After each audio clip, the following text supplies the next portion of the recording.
Sony created a fair amount of new games for the PlayStation 2, but God of War stands as the console maker's crowning jewel. Fusing traditional hack-and-slash mechanics with context-sensitive events, it was a gritty, smashing success. The sequel is finally primed for release, and due to some divine intervention, we've received a near-final build of the game. After spending a handful of hours mashing our DualShock buttons to bits, it's already obvious that if you like the first game, you might as well start clearing your calendar now for the God of War's Encore. It's bigger, and most definitely badder.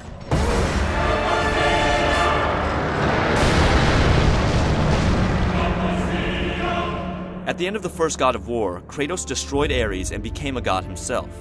But he soon becomes impatient with the easy life and assembles a Spartan army to systematically take over the living world. Zeus, the leader of the gods, will have nothing of it and decides to take things into his own hands, striking Kratos down and offering him one last chance to take his seat among the gods. Defiant, Kratos is doomed to Hades, where he is rescued, but at an excessive price. He is no longer a god. Faced with mortality, Kratos travels back in time to find a mythical sword and settle the score with Zeus.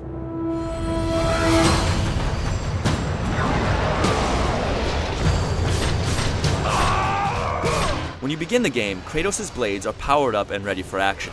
But after the confrontation with Zeus, they're stripped, and you must begin rebuilding the repertoire all over again. Just like the first game, red orbs are absorbed from your fallen foes.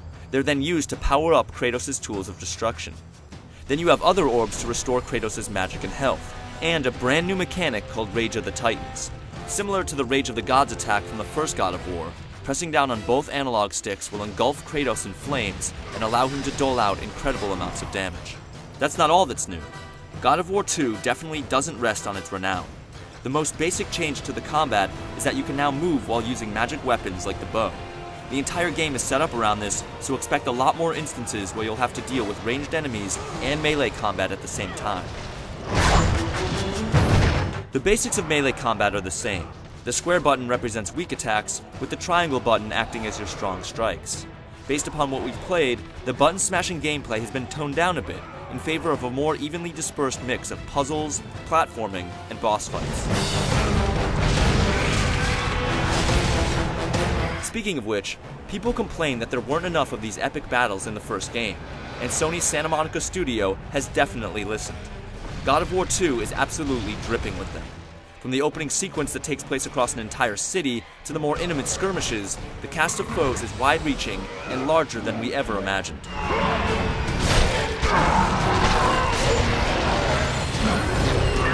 For every boss encounter, there are just as many mind-blowing set-piece events. Many utilize the same context-sensitive system the boss fights use, where you must enter in a specific button and analog stick sequence under a strict time limit. You'll see a lot more random uses of this as well, so keep your fingers close to the buttons at all times. Kratos was a master of navigation in the first game, and nothing's changed here. You'll spend a lot of time climbing, hanging, or otherwise finding your way through the game's predominantly linear levels. In a nod to classics like Castlevania and Bionic Commando, Kratos can use his blades to grapple onto objects and swing across large gaps. It's obvious that this was a part of the design from the start because the mechanic is a huge thread in the fabric of the game. Rounding out the list of new features is the ability to hop on the back of Pegasus and head skyward. You'll take the winged steed for a spin with regularity, and you have a surprising amount of control over what you're doing. You can boost, slam rival pilots on either side, and use the blades as you normally would. Unfortunately, we've reached an impasse with the build that we received, and oh how it hurts. After a handful of hours, we find ourselves totally hooked and ready to hunker down for the long haul. But alas, the gods have intervened and only allowed us to deliver a preview at this time. It's already looking like a longer game than the first, and there are plenty of challenge modes to tackle once the story mode is complete. Look for our full verdict on the God of War's latest path of destruction in the very near future. This is not the end.